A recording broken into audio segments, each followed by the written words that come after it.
네, 여러분 만나 뵙게 돼서 참 반갑고 좋습니다. 약간 서로 간에 좀 민망하기는 하지만 우리 이 시간 서로 인사할 텐데요. 어떻게 인사하시는가 하면 사랑합니다라고 인사하시는 겁니다.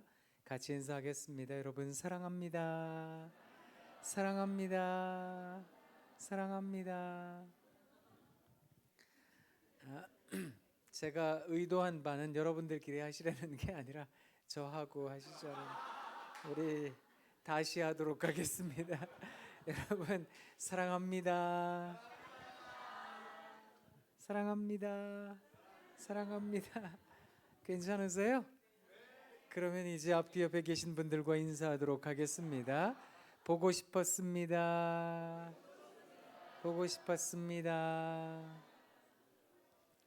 한 번 더 인사할 텐데 좀 닭살스럽게 해드려서 죄송해요. 그렇지만 용기 내셔서 옆에 있는 선생님을 향해 이렇게 인사하겠습니다. 보고 있어도 그립습니다. 네.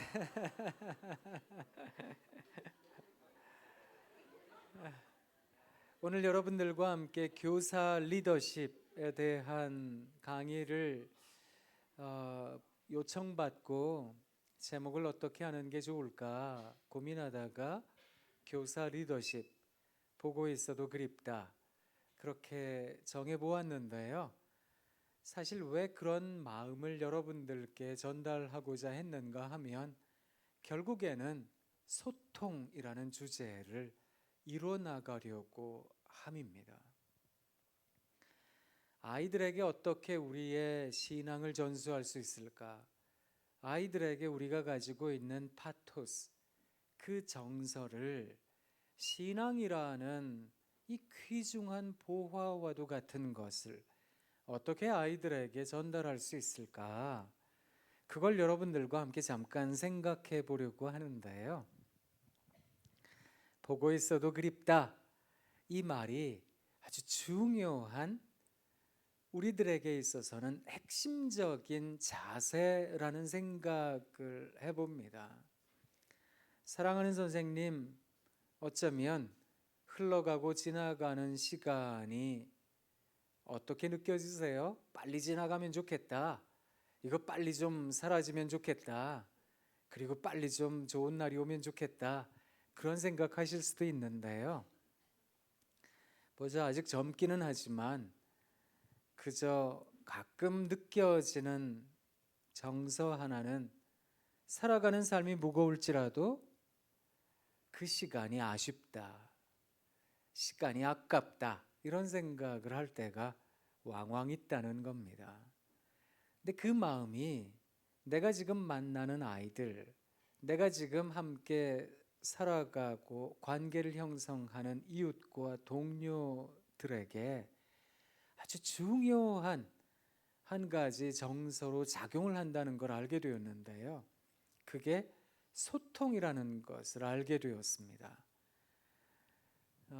뭐 저희 애들도 이제 조금 컸는데요. 그 애들 어릴 때는 언제 크나 그랬는데 저희 큰애는 지금 몇 달째 못 보고 있거든요. 왜 몇 주 한 주 전인가요? 며칠 전에 왜 임용고시 원서 접수하고 다음 달에 시험 본다고 요새 집에 안 들어오고 있는데요. 또 지금 보게 되면 언제 또 볼까? 식사할 때가 되면 또 언제 만날까? 그런 생각하면 아쉽다. 지나가는 시간이 아깝다. 이런 생각을 할 때가 많거든요. 저는 여러분들에게 지금 우리가 살아가고 있는 삶에 대하여 두 눈 부릅뜨고 쳐다보시라 그런 뜻에서 말씀드리고 있는 중입니다. 왜냐하면 우리가 살아가는 삶이 녹록치 않을 수 있는데요. 그런데 날마다 회피하고 날마다 부정하고 살아간다는 건 어쩌면 신앙인답지 못하다 그런 생각을 하기 때문에 그렇습니다. 디트리 보네퍼라는 목사님이 계시는데요. 이분이 젊은 시절에 사회주의 운동을 했던 분이기도 하거든요. 그러다 보니까 아무래도 젊은 혈기에 휩싸일 때가 많았더랬습니다. 그래서 이분이 목사로서는 해서는 안 될 생각을 했거든요. 그게 뭔가 하면 내가 한 사람을 죽여야 되겠다, 이런 생각을 했던 겁니다. 왜 그런 생각을 했는가 하면 수백만의 유태인, 정말 어떤 측면에서 생각해 보면 죄가 없는 정말 무고한 사람들, 아이들까지, 심지어 노인들까지 아우슈비츠로 끌고 가서 많은 사람들을 실험으로 어이없이 죽게 만든 그 사람, 내가 저 히틀러를 없애야 되겠다, 그렇게 마음 먹었던 겁니다.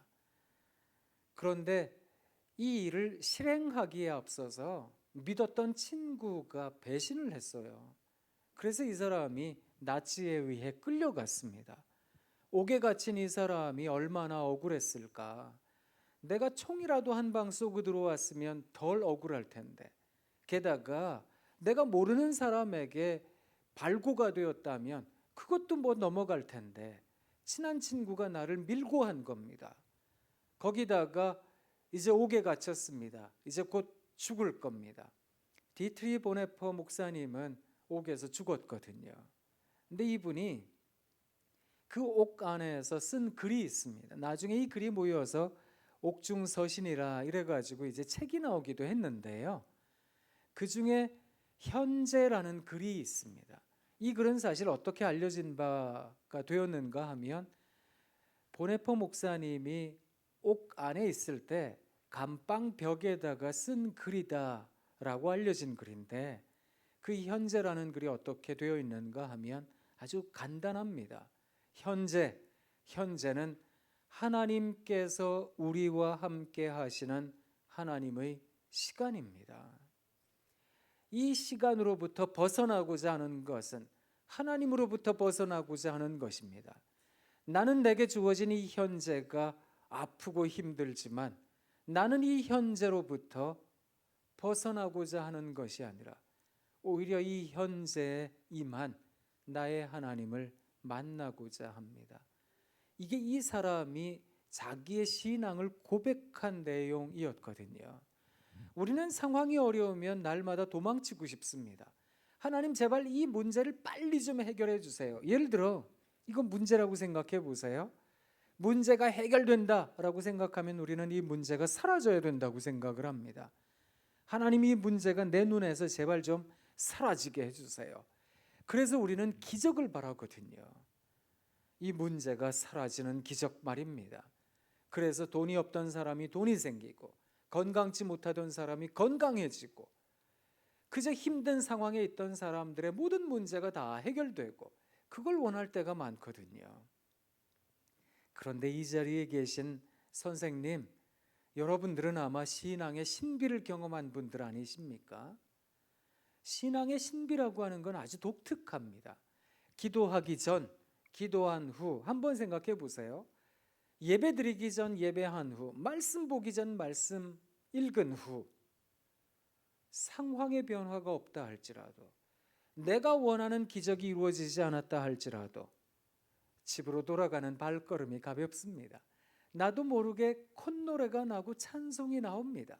나도 모르게 하나님 감사해요, 그런 고백을 하더라는 겁니다. 이야, 이거 대단하지 않으세요? 신비라는 말은 비밀과 다르답니다. 비밀이라고 하는 말은 가르쳐주면 알지요. 그렇구나, 그런 비밀이 있었던 거로구나, 비밀이 풀렸네. 그런데 신비는 가르쳐줘도 모릅니다.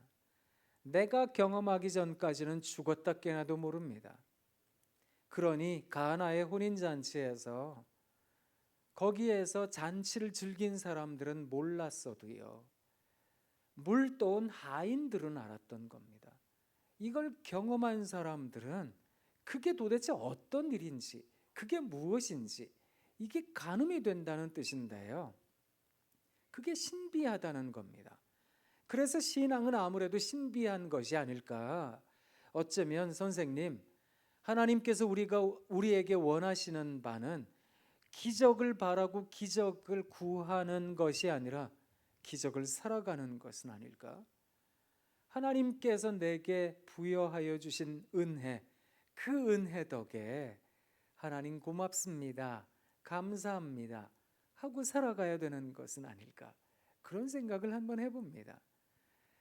그걸 가만히 생각해 보면 아무래도 신앙이라는 것도요, 해석이라는 생각을 할 때가 참 많거든요. 삶이라는 것은 해석이 아닐까? 인생이라고 하는 것은 해석이 아닐까? 그런 생각을 할 때가 참 많습니다.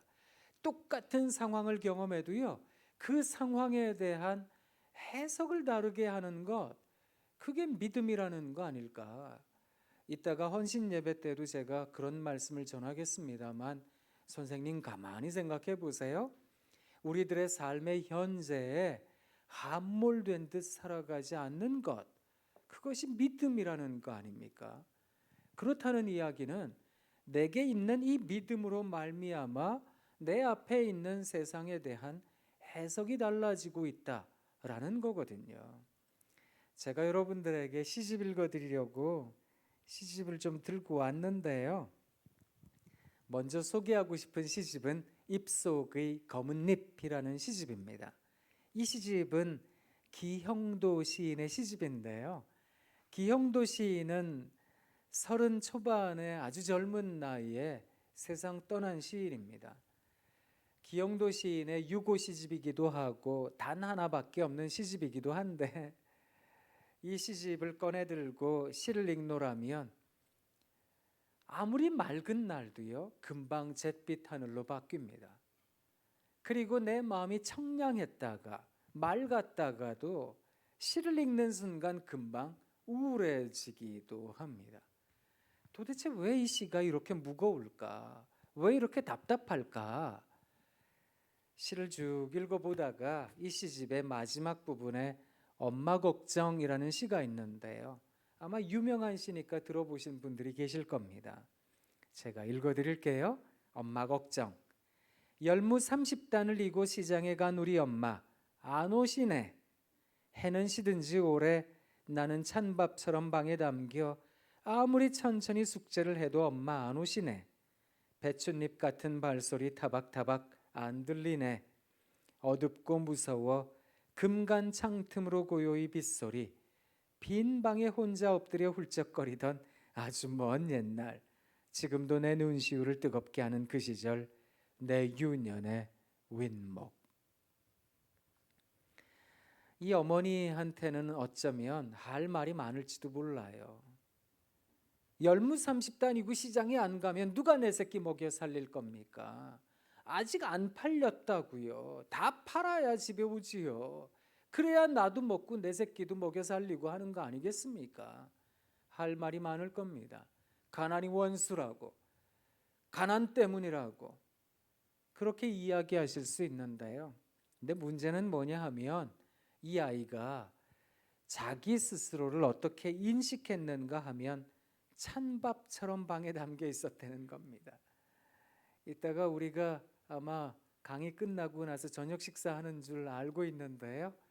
식사할 때 고슬고슬 따뜻한 밥 지어 먹으면 아무리 쌀쌀해진 날씨여도 그래도 마음 한켠이 푸근해진다, 그런 생각하는 법이잖아요. 그런데 얘가 어린 시절 가만히 생각해 보니까요, 그렇더라는 겁니다. 그저 전자밥솥에 덩그러니 남겨있는 찬밥이요, 딱딱해져 굳어버린 찬밥이요, 자기 인생이 그런 것 같았다는 겁니다. 왠지 아세요?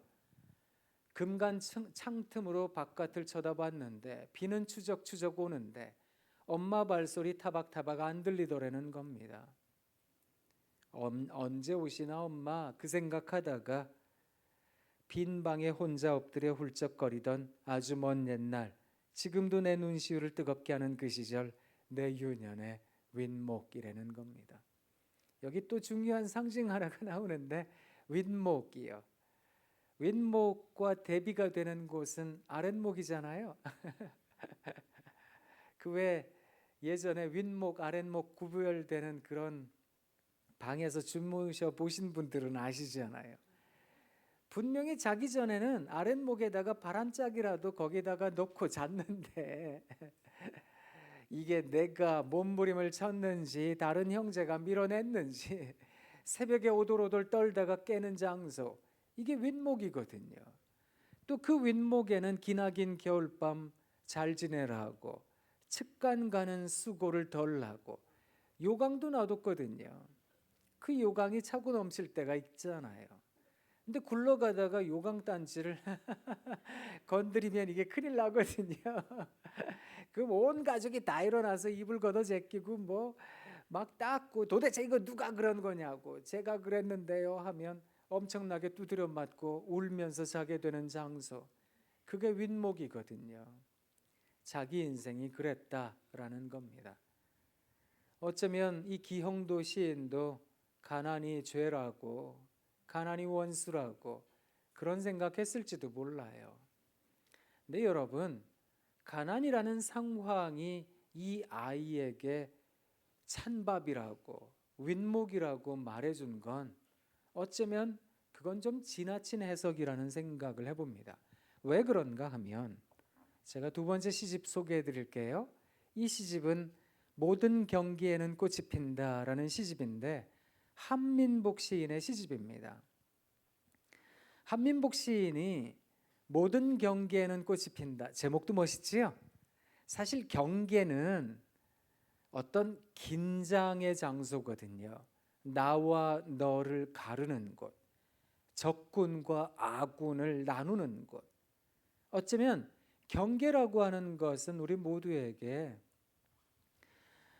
어떤 무거운 중압감, 긴장 상태, 이런 것들을 갖게 할 텐데 거기에서도 꽃이 핀다라고 얘기하는 걸 보면 시인이 참 따뜻하구나, 그런 생각 드실 텐데요.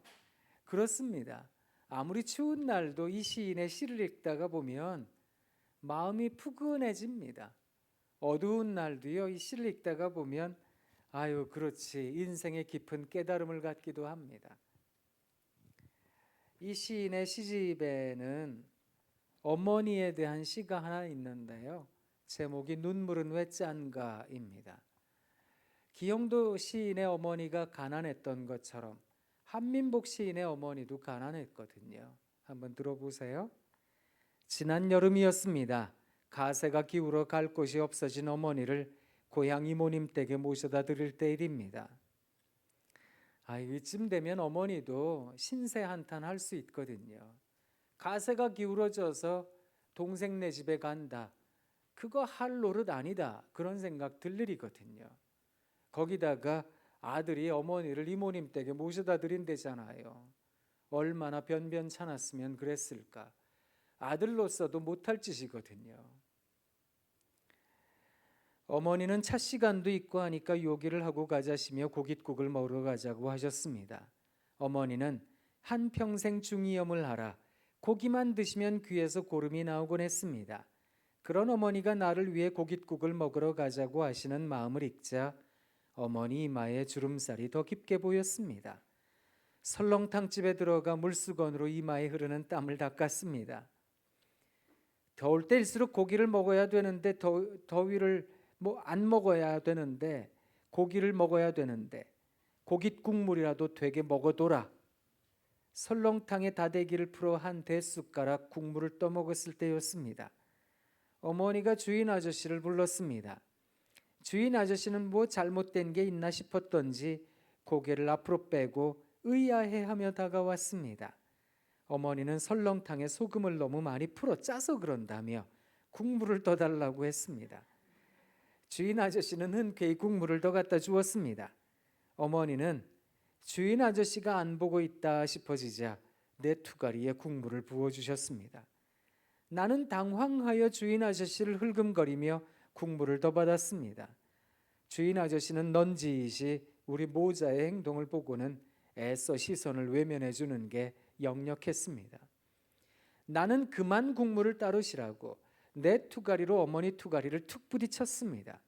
순간 투가리가 부딪히며 내는 소리가 왜 그렇게 서럽게 들리던지 나는 울컥 치받치는 감정을 억제하려고 설렁탕의 만밥과 깍두기를 마구 씹어댔습니다.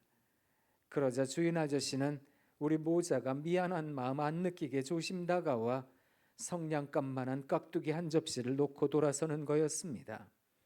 일순, 나는 참고 있던 눈물을 찔끔 흘리고 말았습니다. 나는 얼른 이마에 흐른 땀을 훔쳐내려 눈물을 땀인 양 만들어 놓고 나서 아주 천천히 물수건으로 눈동자에서 난 땀을 씻어냈습니다. 그러면서 속으로 중얼거렸습니다. 눈물은 왜 짠가?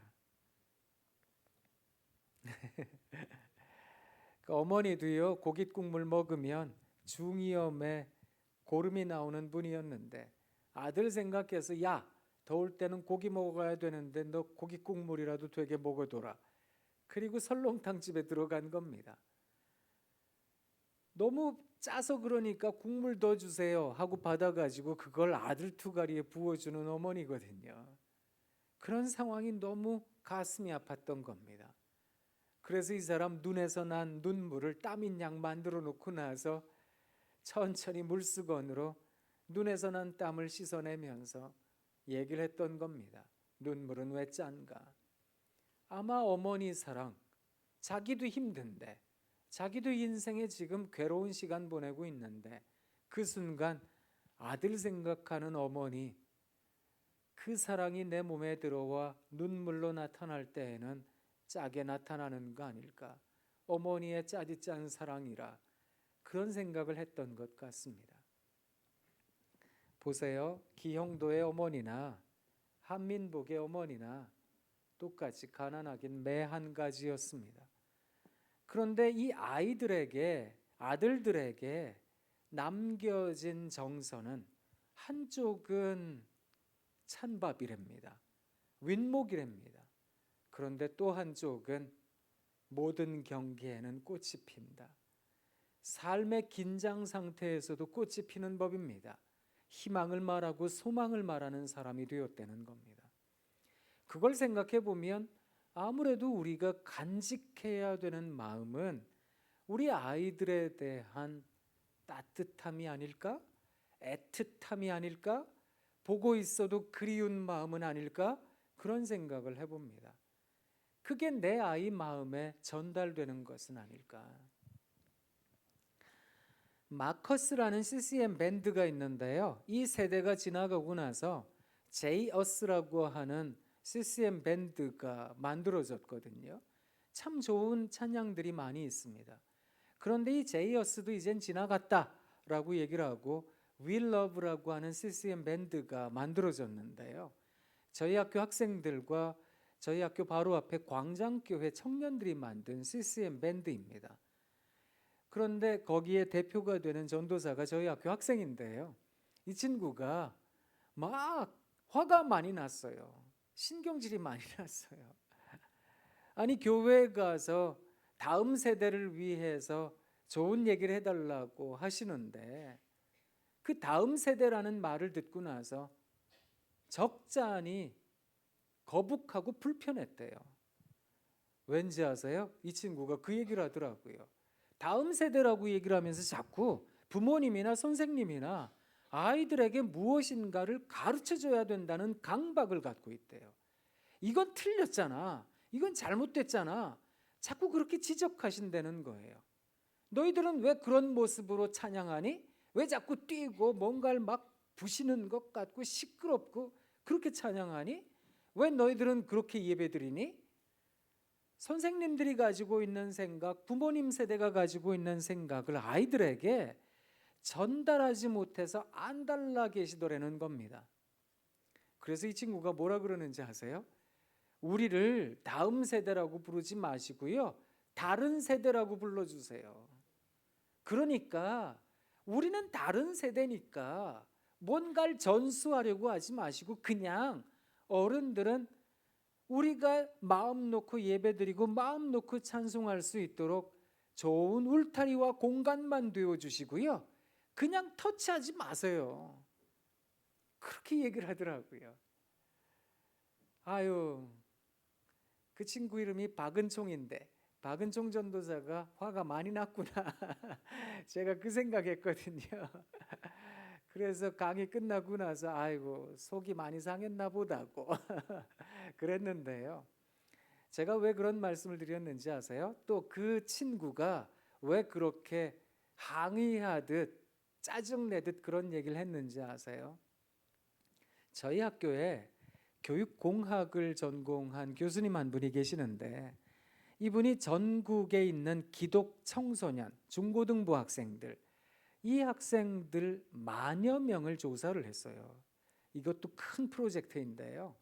그 만여 명의 학생들을 조사하다 보니까 놀라운 사실을 알게 되었다는 거거든요.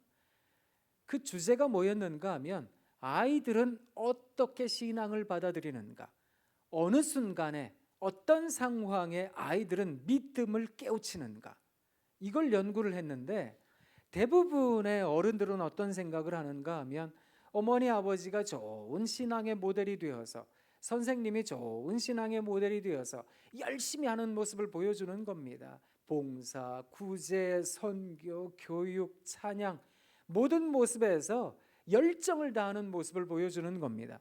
그러면 아이들에게 신앙이 전수될 거다, 이렇게 생각들 한다는 거거든요. 그리고 또 가정 예배를 세워 놓으면 거기에서 신앙의 전수가 이루어질 거다, 우리가 흔히 그런 생각하잖아요. 그런데 조사 결과가 뭐였는지 아세요? 언제 아이들은 신앙을 깨닫는가, 신앙을, 복음을 접하게 되는가? 그 1등이 예배였습니다. 어린이 교회 예배, 청소년 교회 예배, 그 예배를 통해 아이들은 신앙을 깨닫게 되더라라는 거고요. 두 번째가 어디였는지 아세요? 우리 기독 학부모들이 보내고 싶어 하지 않는 수련회였습니다. 이것도 좀 당황스럽지 않으세요? 그 수련회를 통해서 아이들은 신앙을 깨닫고 믿음을 접하더라는 겁니다. 도대체 왜 이런 결과가 나왔는지 아세요? 여기에 슬픈 우리들의 자화상이 있습니다. 그게 뭔가 하면, 부모님 세대, 선생님 세대가 아이들에게 신앙 전수를 위해 열심히 사역하는 건 보여주셨어요. 그런데 교회에서 하는 모습과 일상생활에서 하시는 모습, 그러니까 교회에서의 모습과 집에서의 모습이 다르다, 이걸 발견했다는 거거든요. 이걸 일치성의 부재라고 불렀습니다. 일치성이 사라지고 있다는 겁니다. 겉과 속이 다르더라, 이런 얘기를 하는 겁니다. 제가 여러분들에게 좀 전에 사랑합니다 인사했잖아요. 그러면 여러분들도 아마 저의 일치성을 의구심을 갖고 쳐다보실 거예요. 저 사람 사랑한다고 얘기를 하지만 아마 사모님한테 물어봐야 될 거야. 진짜로 저렇게 사나? 저 집 애들한테 물어봐야 될 거야, 이런 생각하실 거예요. 저는 저희 학교에서 2004년부터 가르쳤는데요. 그러니까 10년이 좀 넘었습니다. 지금은 저희 학교에서 제가 경건 교육을 맡고 있어서 저희 학교는 매일 예배가 있거든요. 예배 끝나고 나서 제가 저희 학교 오면서부터 계속한 얘기기도 해요. 사랑합니다, 사랑합니다 많이 하는데요. 요 사이는 맨날 하거든요. 왜냐하면 예배 다 끝나고 나서 광고 시간에 올라가서 사랑합니다, 사랑합니다, 사랑합니다 이거 하거든요. 그랬더니 한 전도사가 저한테 문자를 보냈더라고요. 요한일서 3장 18절, 말과 혀로만 사랑할 것이 아니요 행함과 진실함으로 할지니라. 그 말씀을 보내더라고요. 이 친구도 저의 사랑에 대하여 의구심을 갖고 쳐다보더라고요. 속상하긴 했어요. 아니 자기가 날 얼마나 안다고, 그런 생각을 하기는 했지만 좀 더 노력해야 되겠다, 그 생각했거든요.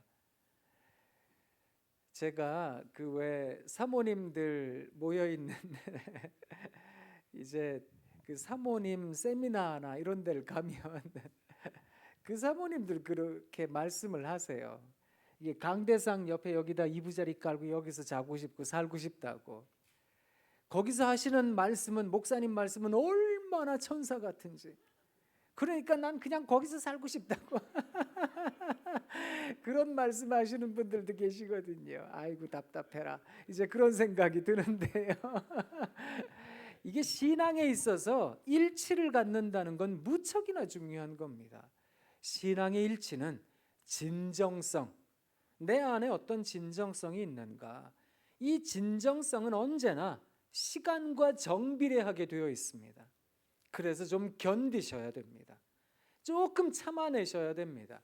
그러다 보면 이 진정성이 드러나게 될 테니까 그때가 되면 내가 가진 믿음, 신앙이 어떻게 삶으로 승화되고 있는가, 내 삶을 바라보며 어떻게 그 믿음이 나타나고 있는가를 바라보며 아마 일치를 발견하게 될 텐데요.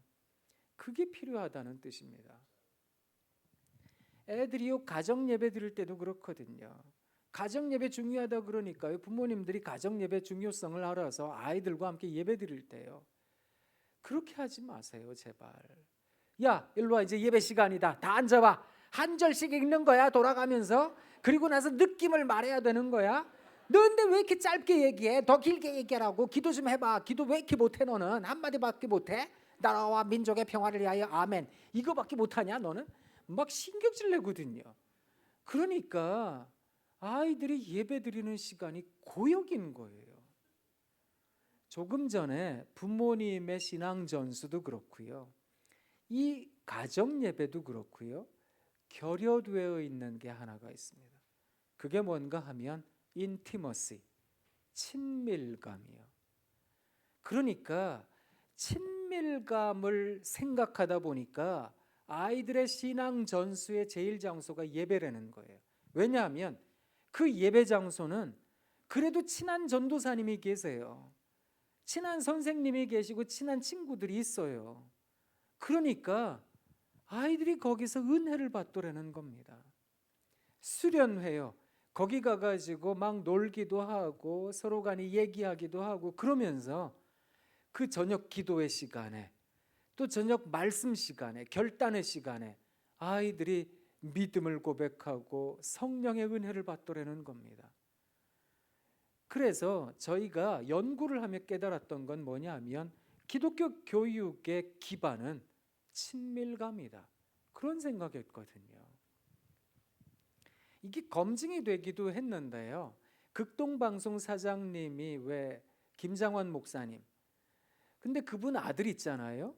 그 아들이 김요셉 목사님인데 이분이 어머니가 이제 뭐 외국인이고 하니까 이제 교목으로 있으면서도 영어도 가르치고 그러셨어요.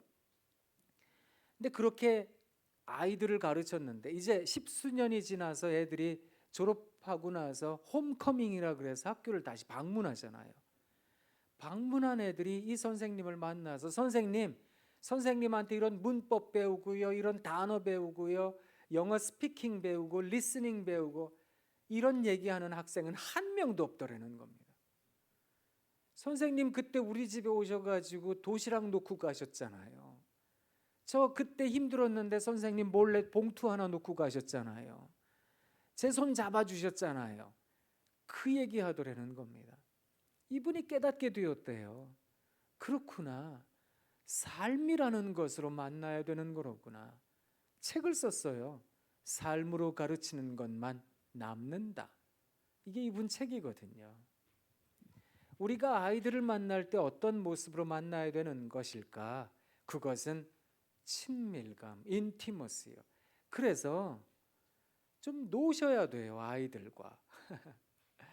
저는 아까 소개해 주신 대로 상담하는 사람, 상담 가르치는 사람이거든요. 저는 기독교 교육 잘 몰라요. 어쩌면 이 자리에 계신 전도사님, 목사님들께서 더 경험이 많은 또 기독교 교육의 전문가들이실 텐데요. 그러니 제 말을 정답이라고 듣지 마시고 그냥 하나의 답변이라고 들으셔야 돼요. 저는 공과 공부의 지식을 전수해 주시는 것도 좋지만 같이 놀아야 된다, 그 생각을 하는 사람입니다. 그러니까 뭘 가르칠까? 어떻게 가르칠까?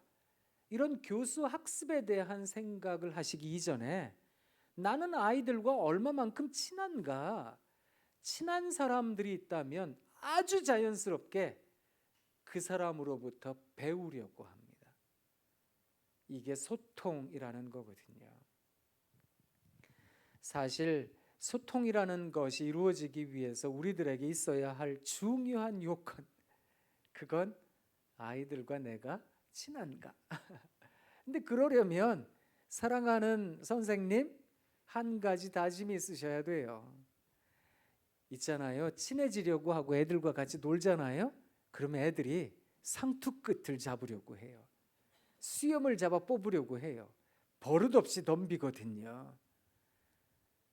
그러면 기뻐하고 즐거워하셔야 돼요. 아이들은 그렇게 선생님께 배우거든요. 그게 친하다는 뜻이거든요. 어쩌면 그런 애들을 보면 막 부하가 치밀어 오르실 거예요. 얘가 나를 밥이라고 하나? 얘가 나를 우습게 여기나? 나는 뭐 속도 없는 줄 아나? 난 속이 빈 줄 아나? 난 속이 썩어 문드러졌네. 그러실 텐데요. 선생님 기억하셔야 됩니다. 속이 비면 빌수록 울림이 깊어지는 법입니다. 누군가에게 깊은 울림으로 다가설 수 있다면 그리하셔야 됩니다.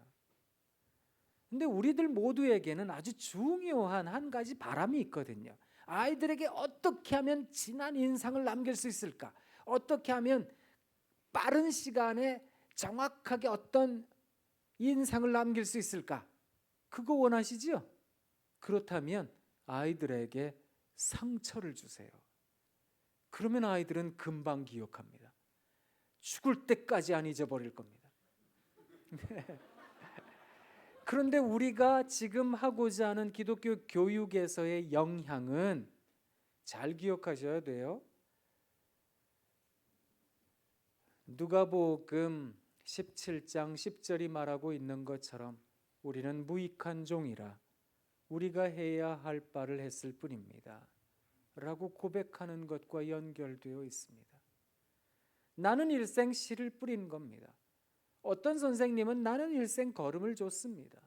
어떤 선생님은 거둘 수 있지요. 거두는 선생님 보고 부럽습니다. 사실 씨 뿌리는 선생님 입장에서는 나는 언제 거두나 이렇게 씨 뿌려서. 아니 더 답답한 선생님이 누군지 아세요? 걸음 주는 선생님이요. 나는 맨날 냄새나는 똥밭에 구르고 있네. 그런 생각하실 거예요. 그런데 선생님 기억하셔야 돼요. 교육을 일컬어 백년지 대계라고 하잖아요. 우리는 지금 단기간에 어떤 속성으로 무엇을 가르쳐서 대학 입시하려는 아이들 기르는 게 아니거든요. 백년지 대계라는 말은 100년의 계획이 있어야 할 만큼 치밀하고 꼼꼼해야 됩니다. 그런 계획이 나와 있어야 됩니다. 그런 말이기도 하지만 말 그대로 100년 걸립디다. 그런 말이기도 하거든요. 교육을 1, 2년 하고 마실 일이셨습니까? 그렇지 않잖아요. 너무 마음에 조바심 안 내셔도 됩니다. 괜찮습니다. 올 한 해 씨 뿌리지 뭐. 그러면 내년에 우리 하나님께서 바알에게 무릎 꿇지 않은 7,000년을 남겨두신 하나님께서 우리 아이들을 또 다른 선생님이 맡아서 잘 양육하게 하실 거다. 그런 믿음을 가지시면 좋겠습니다. 그러니 너무 조급해하지 마세요. 해마다 연초가 되면 선생님들은 막 부푼 열정과 기대에 휩싸이세요. 내가 올 한 해 열심히 해가지고 우리 반 배가 부흥시키리라. 우리 반 아이들 훌륭한 사람들 만들리라. 맨날 요절 외우고 맨날 그런 아이들 만들리라. 해마다 연초에 그런 다짐하셨잖아요. 어떠세요? 3월달, 4월달 꽃피는 봄이 와서 그 마음이 이어지시든지요. 그때가 되면 선생님들이 좀 당황하세요. 그래서 마음에 꿈을 꾸거든요. 여름 사역이 있잖아. 그래서 여름 성경학교 수련회 열심히 준비하세요. 근데 제가 저주하는 게 아니고요.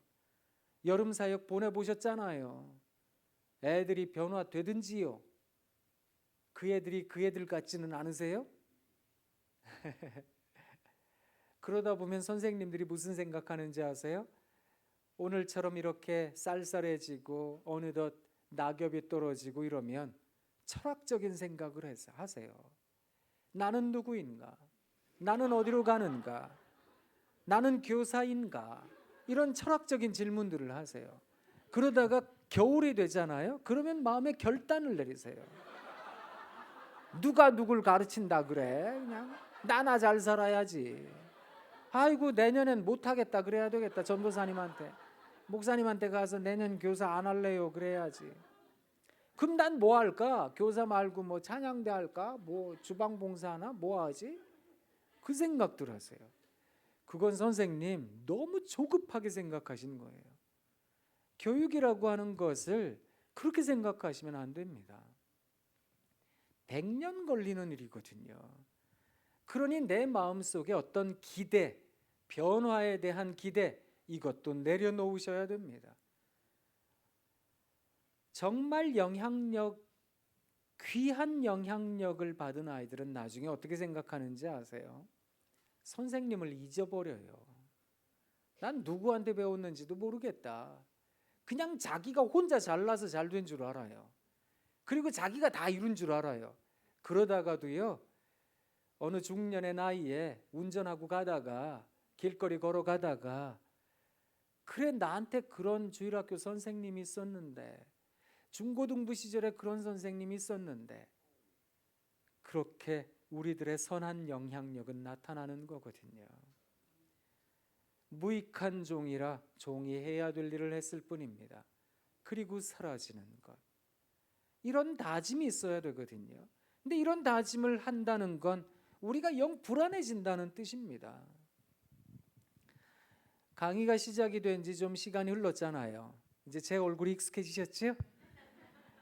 또 목소리도 익숙해지시고 처음에 저 사람 누구야 이렇게 보다가 이제 익숙해지신 여러분들은 아마 안정감을 갖게 되셨을 겁니다. 아침부터 열심히 나와서 하셨다 보니까 아마 피곤한 지금 오후에 안정감을 갖게 되신 여러분들은 졸리실 겁니다. 나도 모르게 눈이 감겼다가 떴다가 안정감을 갖게 되신 여러분들의 안정감을 제가 조금 흔들어 볼 테니까 놀라지는 마시고 한번 경험해 보세요.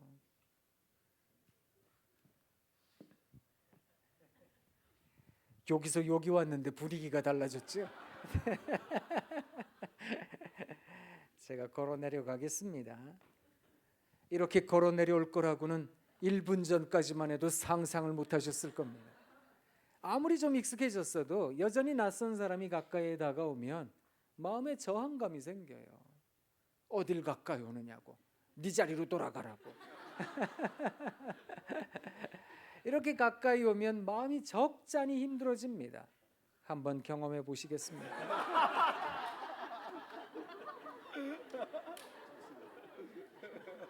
아유, 죄송합니다. 제 자리로 다시 가도록 하겠습니다. 한번 생각해 보세요. 자녀가 며느리 될 사람이라고, 사위 될 사람이라고 데리고 왔는데 이 사람이 멀끔하게 생겨가지고는 와서 계속 막 이렇게 돼 막 정신이 하나도 없어요. 정신이. 결혼시키시겠어요? 네, 싫어요 그런 사람. 왠지 아세요? 내 자식을 맡기려면 안정성, 이게 굉장히 중요한 하나의 요건이거든요.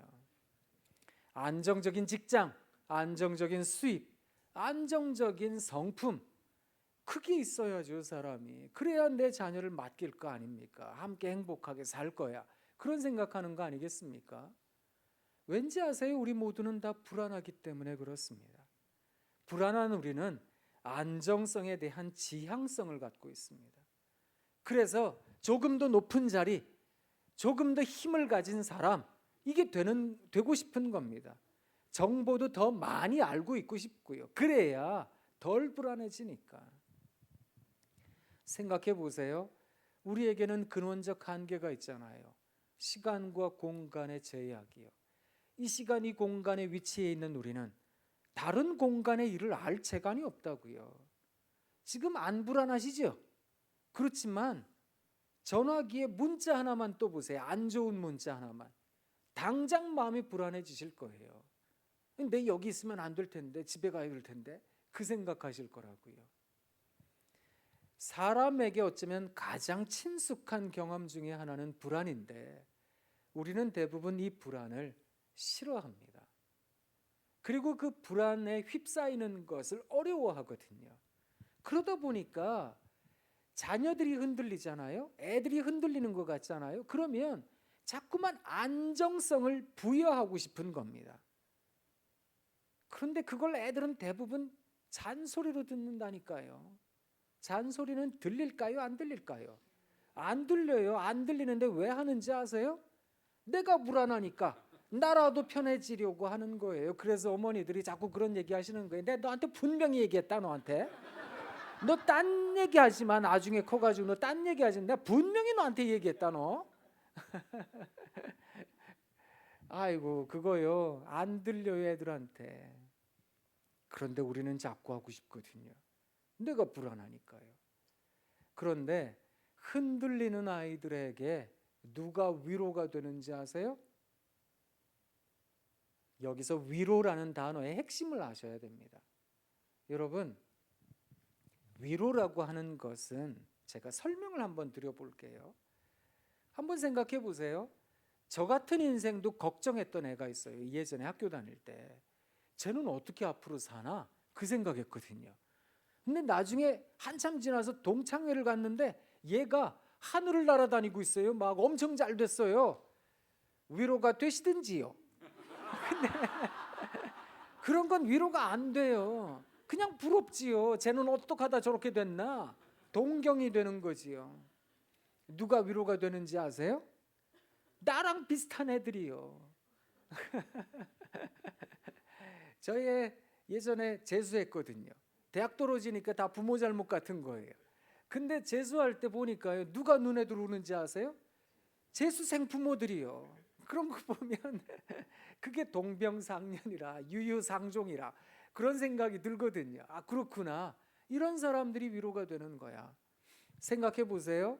수영을 못하는 제가 물에 빠졌어요. 살려주세요 살려주세요 허우적대는데 아무도 안 와요. 그런데 그때 가만히 보니까 이 극심한 공포의 순간에 가만히 보니까요. 제가 좋아하는 목사님들이 다 빠져 계세요. 막 저분들은 물을 엄청 먹었어요. 곧 돌아가실 것 같아요. 제가 뭘 느낄까요? 이게 뭔지 아세요? 위로라고 하는 것에는 두 가지 양상이 있는데 하나는 남들한테는 하나밖에 없는데 나한테 두 개가 있을 때 이게 은근 위로가 돼요. 느긋함이요. 또 다른 양상이 뭔지 아세요? 나만 당하는 거 아니네? 이거요. 나만 죽는 거 아니에요. 그러니까 견디는 거거든요.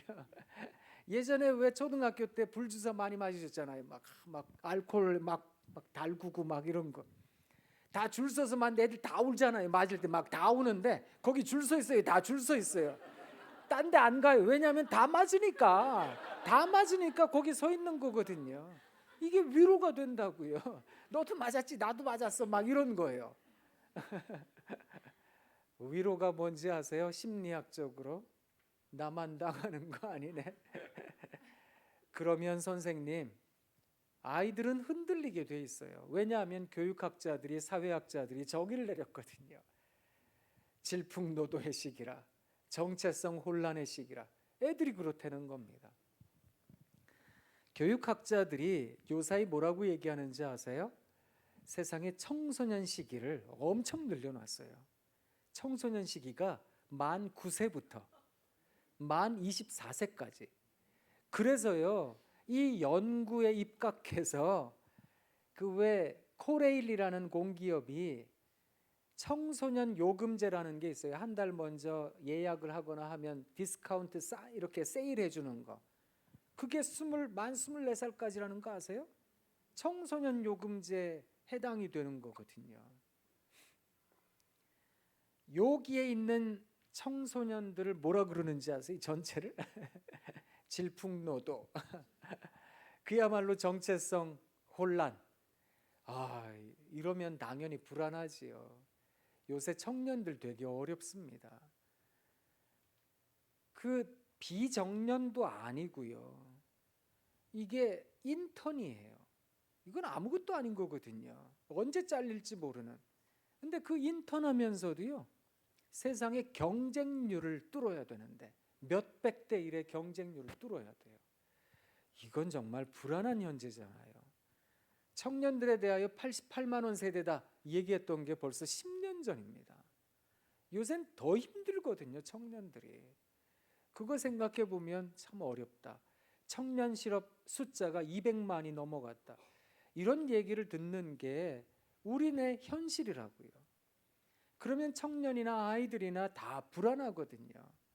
불안한 아이들에게 누가 제일 큰 영향력 집단이 되는지 아세요?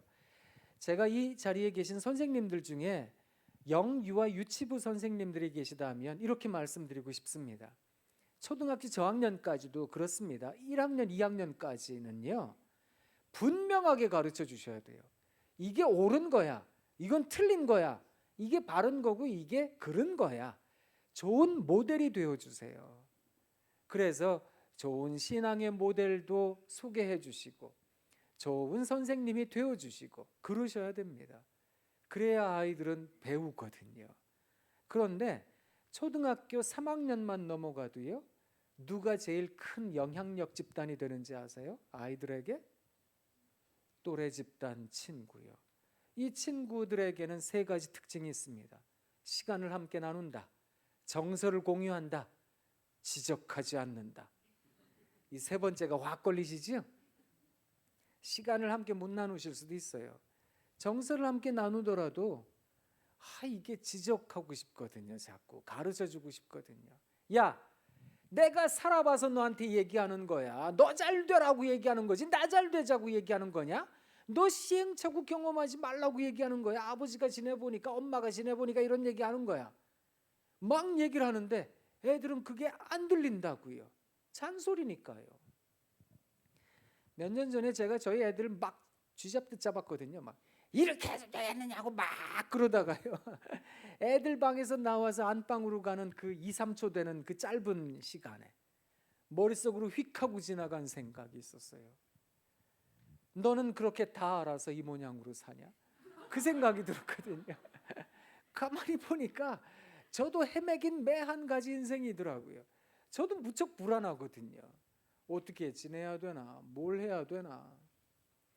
아니 저 젊은데요. 최근에 꼰대라는 소리를 들었어요. 아니, 아유 세상에 나 어떻게 이렇게 불안한 세대가 됐지? 막 이런 생각이 드는 거예요. 아유 제가 그랬거든요. 학생들한테. 요새 학생들은 휴대전화가 왜 이게요. 휴대전화가 어느덧 팔다리처럼 사지 중에 하나, 다섯 번째 이게 사지가 된 것 같아요. 그죠? 그게 저희 애도 그렇거든요. 대학생인데 이게 쥐고 자더라고요. 그래서 제가 핸드폰을 딱 떼서 이제 책상 위에 놔주려고 딱 들었더니 딱 깨더라고요. 왜요? 괜찮아요. 왜요? 그러는 거예요. 이게 팔다리가 됐구나. 그래서 5G라고 하는구나. 5G구나. 그 생각을 했거든요. 근데 아유, 그거 생각하면 요 사이는 답답해요. 왜 학교가 필요하지? 왜 선생이 필요할까? 애들은요, 유튜브에 배워요. 애들은 페이스북에 배워요. 애들은 녹색 창, 파란 창에 배워요. 지식 검색 이런 거에 배워요. 도대체 교육이 왜 필요할까? 이런 생각하거든요. 그래서 답답하다 그랬더니 학생들이 저한테 그러더라고요. 그런 생각하는 게 꼰대예요. 그러더라고요. 그래서 제가 꼰대가 됐거든요. 근데 아이고 이걸 어떻게 해야 될까? 복잡하고 답답하시죠? 그런데 선생님, 제가 한 가지 드리고 싶은 팁은 여러분도 불안해지셔야 된다는 겁니다. 불안한 사람이 불안한 사람을 만나면 위로가 돼요. 그때 커뮤니케이션, 소통, 통했다 이런 느낌이 주어지는 거거든요. 그래서 주일학교나 중고등부나 성경 공부하실 때 그 성경 공부 시간이 재미있어야 됩니다. 좀 친하게 놀고 재미있게 얘기하고 그렇게 개발하셔야 돼요. 그래서 선생님들께서는 자기 정체성을 세우는 게 되게 중요하거든요. 선생님 성함 있잖아요. 이름 이상옥 이렇게 그 앞에 괄호 열고 괄호 닫고 이걸 채우셔야 돼요. 이 형용 어구를 만드셔야 되거든요. 저는 제 이름 앞에 사랑합니다 이상옥, 우와 이상옥 이거 있거든요. 그러니까 여러분도 그거 만드시라고요. 여러분의 재능이 무엇인지요. 그 재능을 극대화시켜 아이들과 소통하는 재미있는 관계를 만들어 보시면 어떨까요? 그래서 아이들과 음악을 좋아하는 선생님은 음악을 통해 재미를 나누고요. 춤을 좋아하는 선생님은 춤추면서 재미를 나누고요. 그렇게 성경 공부를 하시면 되기도 하지요. 춤 동작 가르쳐 주시면서 야, 이런 게 어쩌면 다윗의 몸짓이었을지도 몰라. 이런 것도 가르쳐 주시면 좋지요. 다윗은 자기 하체가 드러나는 것 아랑곳하지 않고 춤을 췄던 사람이잖아요. 얼마나 췄을까? 이런 춤 췄을 거야. 그리고 같이 출 수도 있죠. 제가 이런 얘기를 드렸더니 한 연세 지긋하신 어머님 선생님께서 손을 드시더니 목사님, 저는 아무런 재능이 없고 그냥 밥순인데요, 그러시더라고요. 그러면요, 밥 잘 짓는 선생님 하세요, 그랬거든요.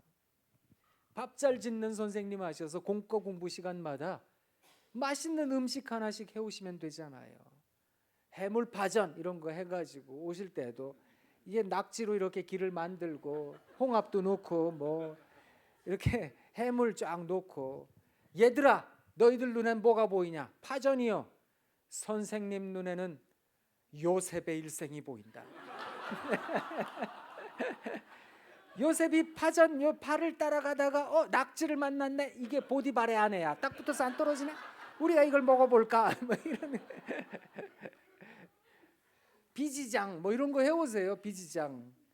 얘들아 이 안에 뭐가 있을까? 안 보여요. 밭에 감추인 보화 같은 거야. 우리가 이 안에 뭐가 있는지 보자 하시면 된다고요. 아이들과 재미있게 노시라고요. 그런 재미있는 학습법 혹은 공부 시간이 되면 얼마나 좋을까. 이것저것 해도 아이디어가 안 나와요. 그러면 애들 주구장창 따라다니시면 돼요. 제가 한국 사람이잖아요. 그냥 한국인 1세인데요. 외국에 공부하러 갔는데 가가지고 이제 여러 가지 생활이 어려우니까 중고등부를 맡았어요. 이 중고등부가 영어 사역이었거든요. EM이라 그래서 English Ministry라고 얘기를 하는데 거기 가가지고 이제 영어로 설교도 하고 애들이랑 2세 애들이랑 막 얘기도 하고 하는데 설교 시간에 애들이 안 들어요. 근데 발음이 문제인가?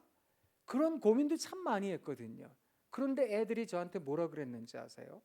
목사님은 우리를 아세요? 내가 어떤 고민을 하고 있고 내가 어떤 경험을 하고 여기 사회에서 내가 어떻게 지내고 있는지 아세요? 가만 보니까 제가 알고 있는 게 없더라고요. 미안하다 그랬어요. 그리고 나서 얘네들 쫓아다녔거든요. 운동하는 데마다 쫓아다녔어요. 근데 얘네들은 미국에서 커서 그런지 햄버거를 많이 먹어서 그런지 여하튼 힘이 얼마나 센지 배구 한 게임 하고 쉬는 시간에 야구하고요. 야구하다가 재미없는데 하고서 농구하고요. 계속 운동만 해요. 내리 7시간 8시간 운동만 하고 그래요. 그 쫓아다니다가 제가 쓰러졌거든요. 너무 힘들어서. 그때부터 얘네들이 저를 좋아하기 시작했어요. 진정성은 언제나 시간과 함께 가는 거니까. 이 친밀감이라고 하는 것이 진정성과 함께 가는 거니까 제 마음 알아주더라고요. 왜 그 골룸이라는 그 영화 캐릭터 아시잖아요. precious 하는 거예요. 이게 영어 단어가 precious잖아요. 전 잘못 얘기해서 precious 이랬어요. 그리고 콩글리시로 얘기하고 막 발음도 엉망이고 그랬어요. 한 미국 애가 우리 청소년 왔거든요. 친구들 다 데리고 온다고 데리고 와서 막 하는데 제가 발음이 희한하니까 얘가 웃었어요. 그랬더니 옆에 있는 애가 확 찔렀어요. 여기선 이렇게 발음하는 거야. 너 이렇게 발음해봐. 스튜던트 막 이러면서 이제 발음 애들이 그런 막 콩글리시 가르쳐주고 그랬거든요. 근데 이게 통하게 돼 있어요. 선생님 놀려고 하면 됩니다. 그래서 어쩌면 놀이, 도널드 우드 위네캇이라고 하는 심리학자가 있는데 이 사람이 대상관계 이론인데 아이들은 어디에서 배우는가? 그 장을 놀이라고 봤어요. 노는 장소가 안정적이잖아요. 그럼 얘네들은 여기에서 문화도 배우고요. 역할도 배우고요. 법칙도 배우고요. 인간성도 배우고요. 수많은 것들을 배운다는 거거든요.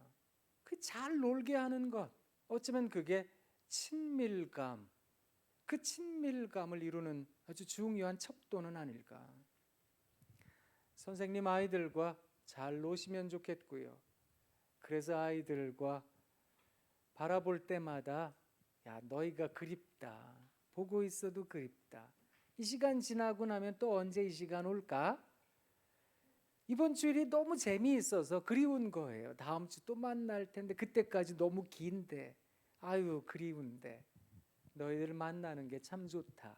사랑한다. 그런 마음으로 만나시면 그게 나이가 어리든지 많든지 사람은 자기를 좋아하는 사람을 압니다.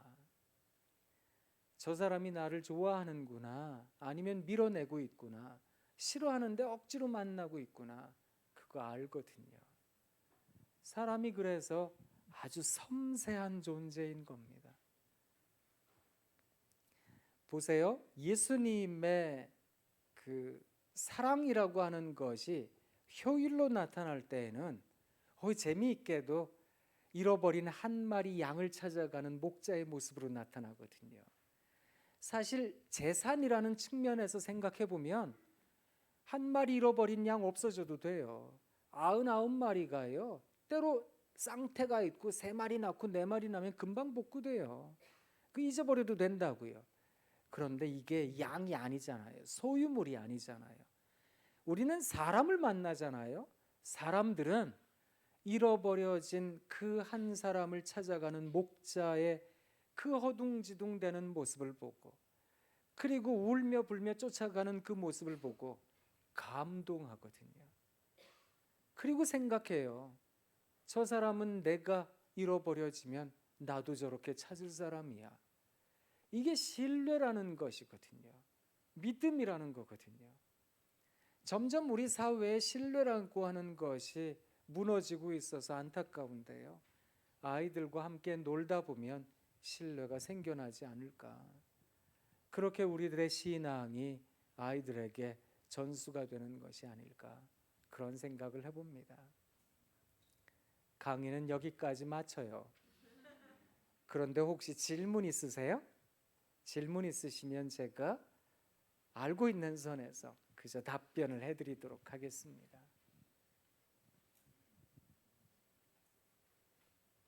네. 네. 네. 조금만 기다려 주시면 선생님 제가 예배 시간에 말씀드리겠습니다. 네. 네.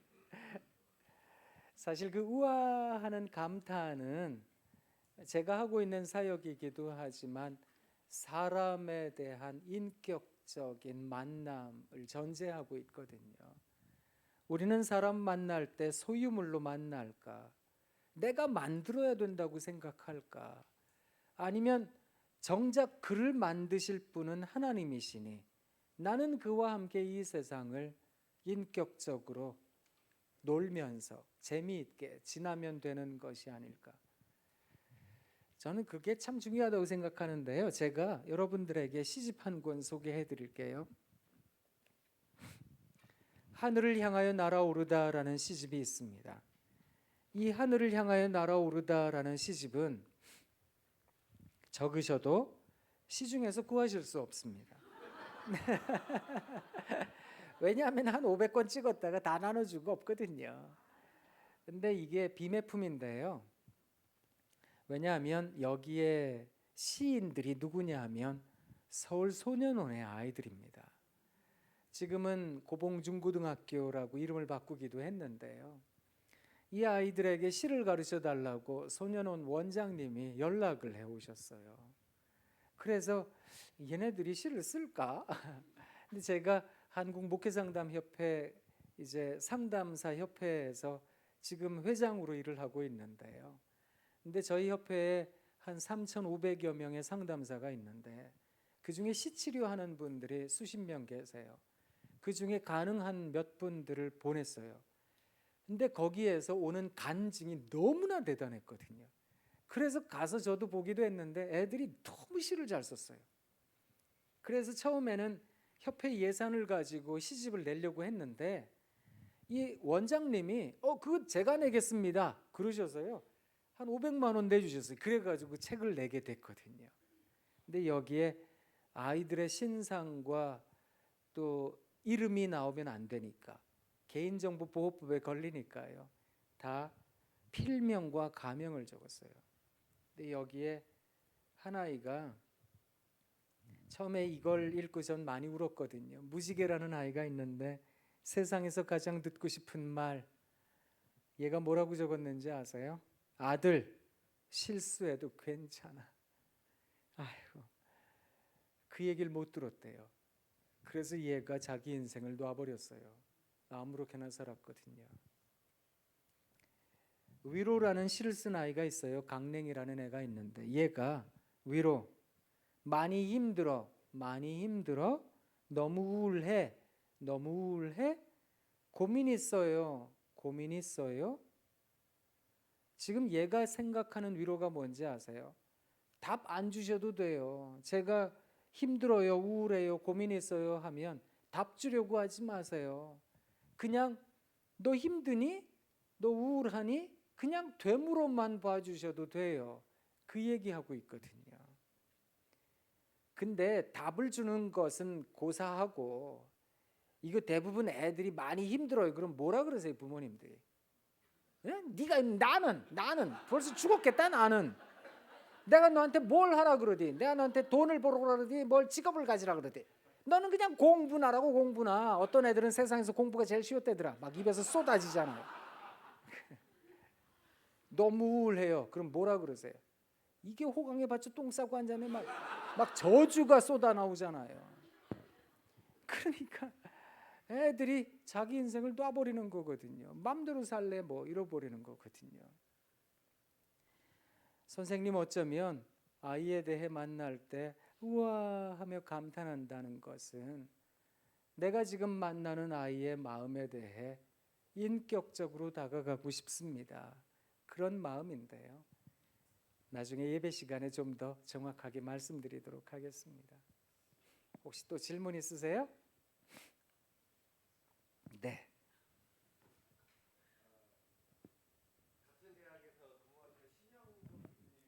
네. 네. 가정 예배 얘기하셨죠. 네.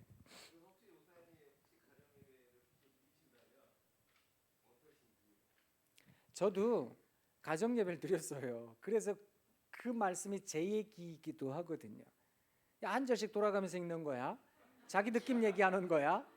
저희 애들은 되게 짧게 얘기를 해요. 너 그거밖에 못해? 넌 대학생이? 좀 길게 얘기해봐. 막 이러거든요. 그게 제 모습이었어요. 그런데 가정 예배를 어떻게 구성해야 될까? 신영섭 교수님께서 아주 좋은 제안들과 아이디어를 내주셨을 겁니다. 제가 상담하는 저희 전공에서 친밀감, 인티머시라는 개념으로 이걸 재구성을 해봤더니 결국에는 가정 예배의 핵심은 친밀감 증진에 있어야 하는 것은 아닐까. 그래서 아이들의 고민을 들어줄 줄도 알고 엄마 아빠가 가지고 있는 고민도 이야기할 줄도 알고 그런 인격적 상호 존중의 관계가 예배 시간에 이루어지면 얼마나 좋을까. 그래서 좀 더 재미있게 구성해야 되겠구나 이런 생각을 했거든요. 그래서 저희는 집에서 예배 드리기보다 밖에서 예배 드릴 때도 많고요. 그리고 이제 이 예배라고 하는 개념을 조금 확장시켜서 메시지, 말씀이라는 개념을 좀 더 확장시켜서 영화를 보기도 합니다. 그리고 나서 말씀과 비교해서 그 영화 보고 어떤 걸 느꼈는지 한번 얘기 들어보기도 하고요. 뭐 애들이 대부분 잘 놀려고 안 해요. 같이 있으려고도 안 하잖아요. 그게 문제인데 그러면 애들에게 공간을 마련해 줍니다. 그리고 제가 한 번은 유튜브 찍는 것처럼 혼자 휴대전화 놓고 이걸 영상을 녹화를 했거든요. 그리고 저희 애들한테 보내주기도 했는데요. 이게 가정 예배에 더 좋은 방법인 것 같다고 저희 애들이 그러더라고요. 화면으로 보는 게 더 낫다, 아버지를. 네. 한번 아이디어를 내보시면 좋을 것 같습니다. 혹시 또 질문 없으세요? 저녁 식사 시간이 6시부터라고 알고 있는데 한 7분 일찍 끝내드려도 되죠? 네, 식사 맛있게 하시고 행복한 저녁 되세요. 고맙습니다.